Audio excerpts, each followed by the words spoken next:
98.1. This is Freshly Pressed. We're looking at the news stories making the headlines across the country. And as always, we'd love for you to be a part of the conversation.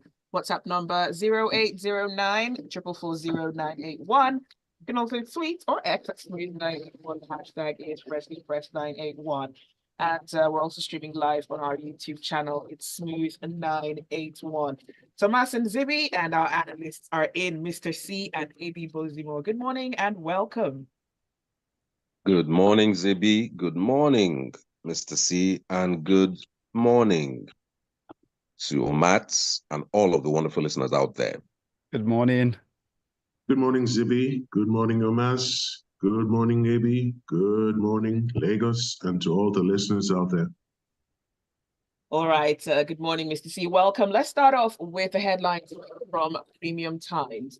Minimum wage proposed 62,000 naira grossly inadequate for Nigerian workers. And this is according to HEDA, the Human and Environmental Development Agenda.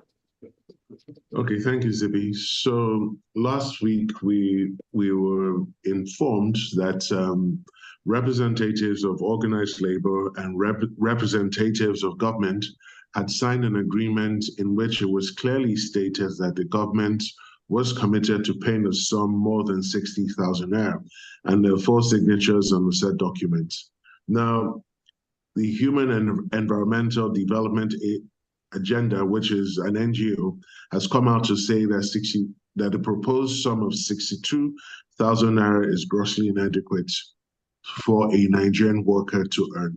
Now, there is some background context to this. Now, the national minimum wage was enacted in 2019, and part of that act says that the national minimum wage will be reviewed every 5 years.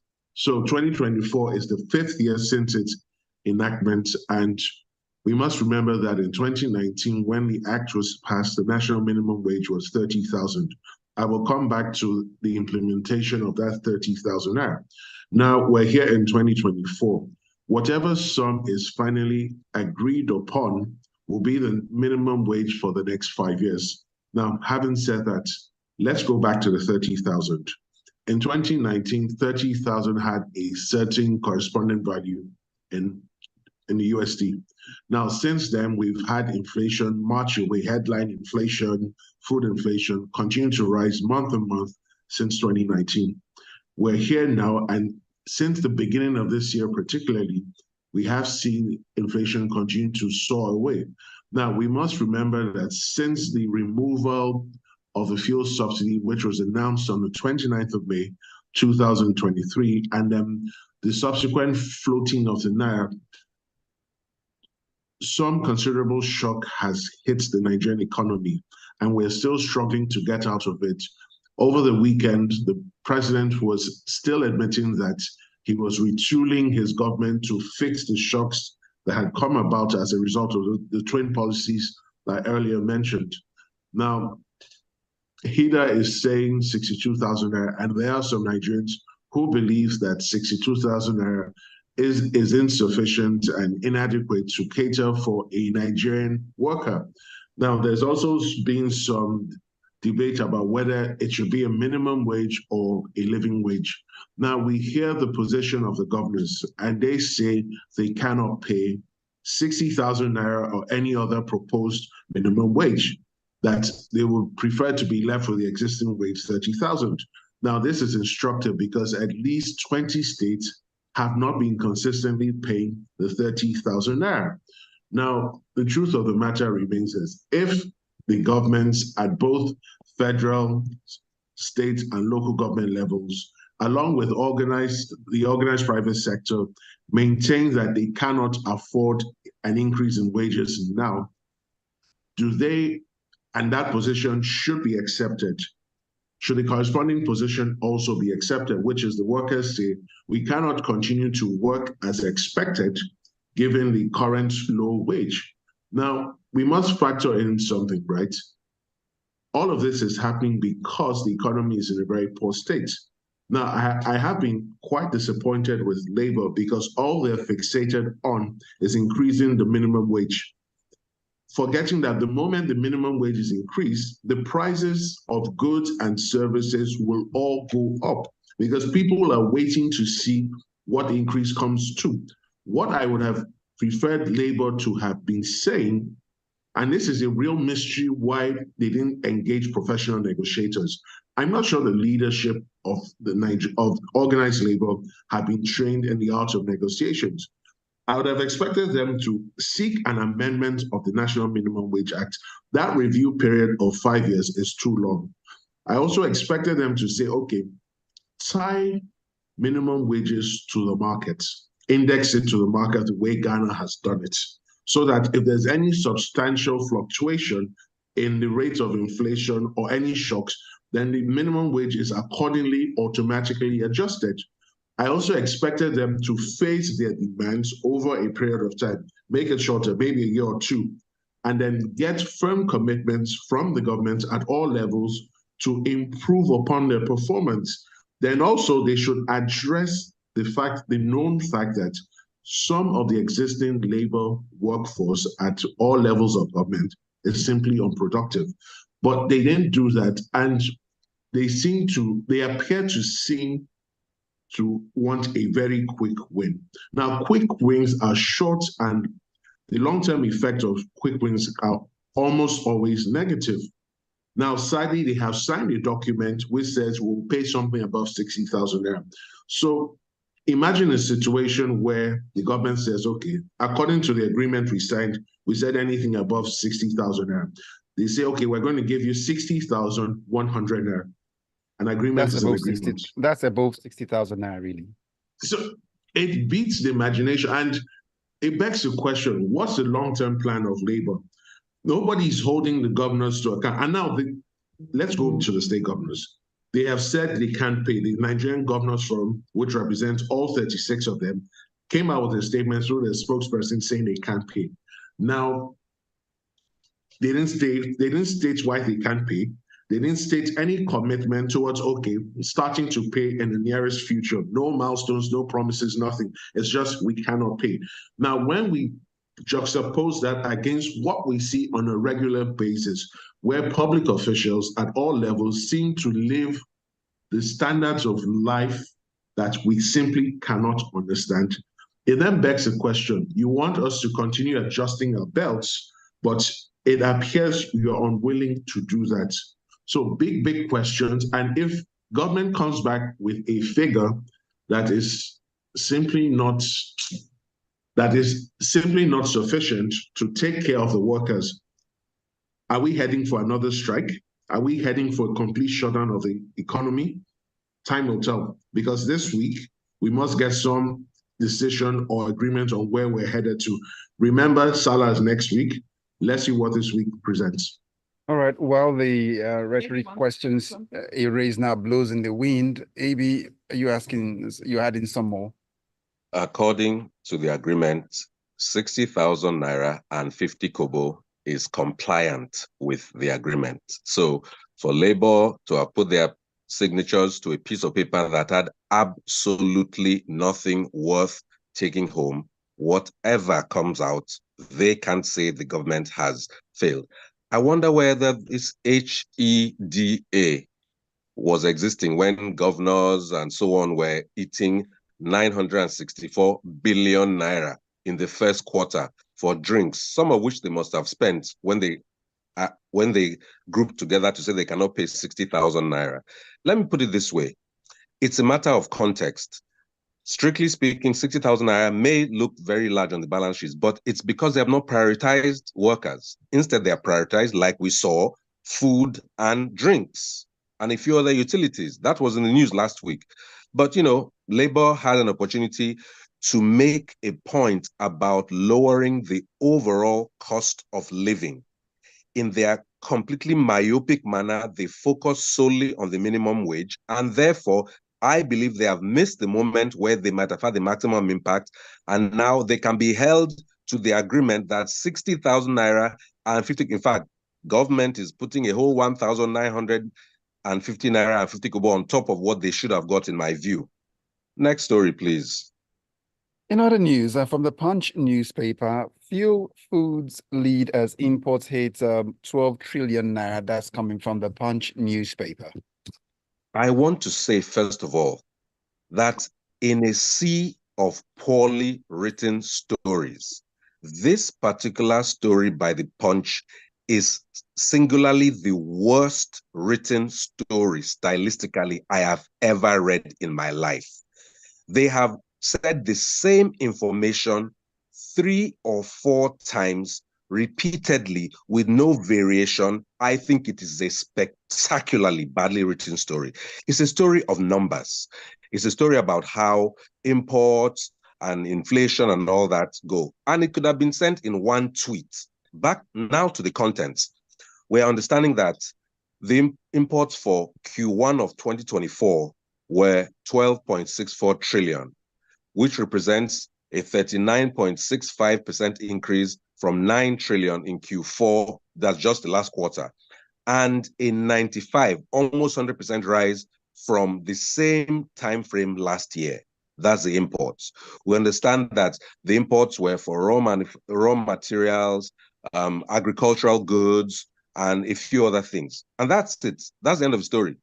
Now, this story wasted over 1,000 words saying this same thing over and over and over again. Poor Punch. Now, let's put it in context. Our main partners were China, US, Netherlands, and a few other places. And you have to see that considering that the currency, the official rate of currency around Q1 last year was 400 and something naira. And now the official rate is nearly 1,500 or so. It means that the purchasing power has plummeted, because if the official rate was 4 something and it went up to 4 something to this is about three times more. If everything had gone up 300%, then you would say, okay, this is just the same amount being spent, just in a different, numerical number. But we cannot even afford what was being afforded. And that's no news. It's clear that there is a lack widespread in the country. From the earlier story, the president is saying he's retooling. Does this mean that in the weeks before he entered office, President Bola Ahmed Tinubu, supposedly one of the brightest brains in our country right now, with an ability to select people to support him, did not sit down and consider the actual effect and impact of his potential words on the economy? It does seem to me, at least, that he is simply going from pillar to post, seeking solutions to problems that he is solely responsible for causing. So I am not impressed by him saying he's retooling it. He should have done what they call risk assessment and proper planning in advance before you announce such a shock to the system. So to this story, they're giving us numbers. None of the numbers give me any solutions. They're just telling me we had this before and we have this now. We had this before. So what? Is that news? Is that actually a surprise? And why do you have to say it 18 times in one article? It just indicates, in short, that compared to before, Nigeria as a country is struggling. The sectors of the economy that you would have even hoped to go up, I read another story, have not advanced in any meaningful way, certainly not in comparison to the price and figures on inflation. Nigeria is in a bad place. Some of our numbers, because of those naira amounts, they look like they've gone up. But in the real sense, ordinarily, we should be screaming about a depression. And I'm not saying that, I'm saying that very unfortunately. I don't think we deserve this. Back to labor. Labor is fixated on the minimum wage. Labor is not insisting on the things that will make it more possible for them to be more productive, thereby meriting more money into their pockets and into the larger economy. We're talking about people who on both sides appear to me to be completely, totally clueless about how to manage an economy. All right, let's look at a few messages coming through. Shegun says, we, the people in the media, do not scrutinize state budgets. We only care about the federal budget. I keep saying it. State governors get away with murder. They were silent before the strike, knowing the blame will be on the presidency. Now that they have to pay more to their workers, they have started complaining. Ajayi says, it's painful that this government was quick to implement policies that have caused an increase in inflation rates, and yet they're finding it difficult to pay a corresponding increase in the minimum wage, even with the windfall of revenue accruing from the removal of subsidy. Yemi says there is no state in Nigeria that can't pay more than 100,000. They can pay, but the truth is they will not. They need to be pushed to increase their IGR and stop excessive waste. Dan Okuda says there is no state that cannot pay the minimum wage if the governors can manage their resources prudently and avoid extravagant lifestyles and waste. You're listening to Freshly Pressed on Smooth 98.1. Stay with us. The conversation continues.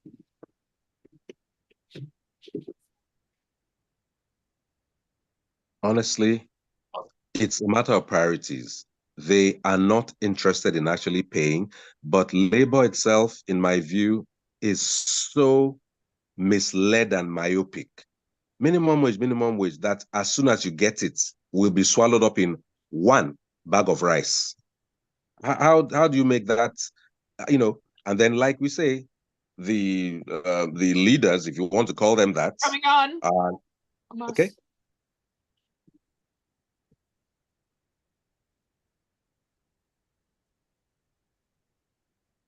We're Smooth 98.1 FM. It's still freshly pressed, and we've got Mr. C here and AB Bozimo, and we reach out to grab a copy of the Punch newspaper where the military kills 7 militias as troops raid IPOB hideout in Abia. Mr. C, help us unpack this story and take us to the preceding events that led to this. Okay, thank you very much, Shomas. I think the headline is a bit misleading, and it once again is a punch story. So the military actually conducted operations in 3 different states: Kaduna, Zamfara, and Abia states. Now, in Kaduna State, they engaged terrorists and they recovered a locally fabricated submachine gun and other ammunition. In Zamfara State, it was the same thing, and they also found locally assembled weapons, 2 motorcycles, and some other arms and weapons.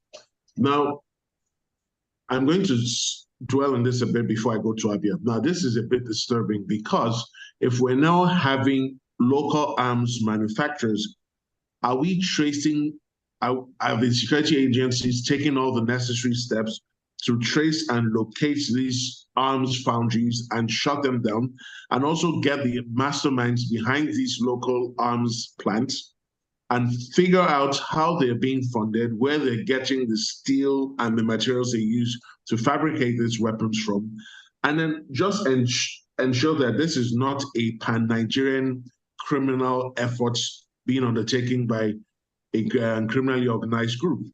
So there's more work to be done beyond telling us you dislodge terrorists. You need to go the extra mile. For the motorcycles, every motorcycle has a unique identifying number. How did that motorcycle get into Nigeria? Who brought it in? Who sold it? When you start tracing the records, ultimately, you will get the people who hold these equipment, such as vehicles, motorcycles, and then you can then trace them. You can then trace their accounts. These are steps that, for some strange reason, the security agencies in Nigeria have been unwilling to take. And that is why Western countries always succeed, because there is a serious effort on data. They follow the data, they follow the information. Now let's go to Abia State. We will recall that on the 29th of May, 7 soldiers of the Nigerian army lost their lives unlawfully to criminal terrorists operating out of Abia State. And the military then decided that, look, you will not be allowed to get away with this. And since then, they've been on a determined course to ensure that they not only identify, but locate and apprehend the criminal terrorists behind the unlawful killings and bring them to justice. Now, in respect of that, there was an operation over the weekend, and they dislodged an IPOB camp and seized a lot of weapons and ammunition. Now, it must be stated here very clearly. IPOB / the Eastern Security Network are heavily dominated by criminal elements. Whatever it is they want is not the general popular desire of people in the southeastern region. I'm from that region and I know what the people want. Now, you cannot force a people to accept whatever it is you are demanding or you're desiring. Yes, there is a school of thought which in some cases is valid, that the Southeast hasn't been treated as fairly as it ought to be. That's a completely different conversation. Now, I am concerned that the military is going after the perpetrators of the unlawful killings themselves. We have a Nigerian police force. Under the laws of the land, they are responsible for upholding the rule of law and order, not the military. I'm not saying that because the soldiers were killed, we shouldn't care. No, we should care. Money and efforts were put in to train each and every one of them, and our thoughts go out to their families and even to the Nigerian Army institution. However, if we are to build strong and long-lasting institutions, we must always follow the rule of law. There's nothing that stops the Nigerian police force from leading the investigations, but always updating on a regular and continuous basis the Nigerian army. And if the Nigerian army has info or intelligence as to the location, the identity, or the whereabouts of these criminal perpetrators, they should pass it on to the Nigerian police and maybe in a joint operation apprehend them. But each time soldiers are unlawfully attacked and or unlawfully killed, we find that the Nigerian army leads the charge. That should not be the case. It's an aberration, and we need to stop that. But Mr. There C, is a yes, sir. Just a moment. In a situation where it has been, like you stated, where it's the army always going in whenever their personnel are attacked, killed in the process, and you advocating for the police to do this, but doesn't it seem like the situation we face internally right now is out of the grasp of the police in the country? So, yes, it is. And there are reasons why it is out of grasp of the police. The police is undermanned, and even where they have bodies or they have numbers, you find that a good portion of those numbers are now sent to guard very important people, politically exposed persons, diplomatic missions, and the like. So the truth of the matter is the police do not have enough boots on the ground. However, there is a process. It's not that there's no process. We must follow the process each and every time. We cannot continue as a nation to pick and choose when we follow due process. All right, thanks, Mr. C. Let's move on to the next headline coming from Vanguard. Edo government to begin Operation Flush Out Cultists and Criminals. Maybe? It's very pathetic that Edo government is to begin. That's in the headline, to begin. So that means that there was an existing problem or existing situation where cultists and criminals existed. And do I presume that they tolerated it? Then there was a recent attack. Fortunately, in this attack, the soldier was wounded and didn't lose their life. I want to thank God for that. And the state commissioner for communication and orientation visited them at the hospital. And this is where that announcement from that we shall begin going after what are termed youth leaders. I'm sure most of the youth leaders are 50 years and above. We know them maybe in other parts of the world as area boys, touts, and all that. The government had placed a ban on them, but they had said people should ignore the government. Whatever the case is, the government finally has come to the realization that this is wrong. Think of all the damage they were doing socially in the state. It was only when a soldier was attacked and wounded that I think that's negligence on the part of the government. But, that statement about a man waking up, whenever he wakes up is his morning, I'll take it in good faith. They must go after these people. They now made a statement in the story that I think is non-proven. They said, it is not right in any way for the military to be attacked in any community in Edo. A few weeks ago, we're all aware of what happened in our neighbor Delta, where no fewer than 12 soldiers were killed by some youth. We do not have proof of that. And so they should not in any way stigmatize or accuse youth in Delta of doing something that has not been proven.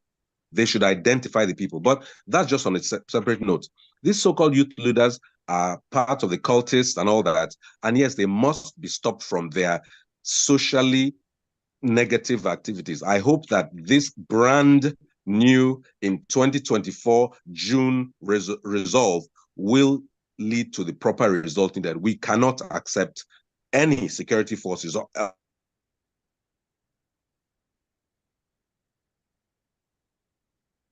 All right, the network seems to be playing a funny one on AB right now, but let's just go over and see what the messages are looking like this morning. For Don Kelvin, he says, for this minimum wage impasse.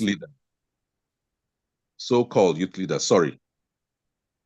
All right, we go on to the message from Don Kelvin. He says, for this minimum wage impasse, Labour should push for all governors, ministers, House of Rep members, Senate members, and even the president should be placed on minimum wage without allowances. This will force minimum wage to be taken seriously. And then Ibukun from K2 comes up saying, well, very good point by Mr. C. The governors should account for every security vote and should stop all flamboyant and quasi-generous gestures like rewarding football players, etc. Labour is not taking a wholesale view. We should be lowering the cost and excesses of government at all levels, Ibukun's thought this morning, and comes in Cisco Delgado. NLC is nothing but a toothless bulldog. That's how Cisco just sums it up right now. And Abimbola from Lekki says, well, let us separate the government's lack of accountability from the rally to pay rise. It is not realistic to twist the organized private sector and state government into doubling wages. What's the use of signing an agreement that cannot be implemented? How about the negative impact on inflation? The whole thing is bound to fail on implementation. God bless Nigeria. Maybe you want to hail Nigeria, but let's see. Didi from Alausa says, well, in the agreement signed by Labour, Labour never said they are bound to any proposal by the government. So a marginal increase in the 60,000 can still be rejected. D from Alausa's thoughts this morning. What a rain of messages we've got here. Tajuddin's message here. Tajuddin says, Isaiah already told us where the motorcycles are coming from and who's selling them. The math isn't hard, but when you have a government that is clueless, what can you do? And Labour is an accomplice to this bad governance. Let's see. Anthony says, food and more food is the solution to all this issue surrounding the minimum wage because it's pivotal to all economic issues. If there's more food and the prices of the basic commodities goes down, it'll reflect on many others. It's unfortunate that this administration has wasted a whole year on frivolities instead of embarking on agriculture on a massive scale. The workers do the work. Politicians take the chunk and hand over peanuts to the workers. What do you call that? Next headline comes from Daily Trust, and this one says, Northern elders ask federal government to set up pastoralist commission. Okay, thank you, Zibby. So this is part of the ongoing discussion around the transition from open grazing to ranching. And the Northern Elders Forum has chimed in with its own contribution, saying that it supports the transition from open grazing to the setting up of ranches. And they've said that discussions should continue and that they are aligned with it. However, there is a portion that they stated that I disagree with, and I'm going to identify it. They've asked the federal and state governments to immediately identify suitable lands across the country and create grazing reserves and cattle routes. And where resistance is shown, to expropriate or compulsorily take such land as may be required for the purpose through resort to extant provisions of the Land Use Act. Now, I completely disagree with this position. The business of cattle rearing is a private business, okay? You cannot compel the owner of any portion of land in any portion of the country to compulsorily allow your cattle to graze. It simply does not align with the provisions of the law. Two, you say the state government should take land. It doesn't work that way. Now, remember that the idea and the spirit behind the Land Use Act is when land is compulsorily acquired, it is for the general public good of the people in that area, not for people who will pass through twice or thrice a year. It's simply not going to fly. Rather than engage the people, the landowning communities, and enter lease agreements or even offer to pay money, what they want is for the land to be forcibly taken without them having to do anything. Why should the federal government fund private businesses which are not shown to be struggling under the economy? These are the enduring questions that still exist. And let's watch and see how this ongoing conversation finally ends. To wrap it up this morning, just briefly in a few seconds, AB. One sentence. Do you remember that a couple of years ago, Kano said, "All ye pastoralists, come to Kano and settle." A state has already offered itself to become the equivalent of the Netherlands in Europe as the #1 cattle rearing state. Why are they struggling to get the FG to expropriate land when somewhere has said come? It's just something that makes me very curious.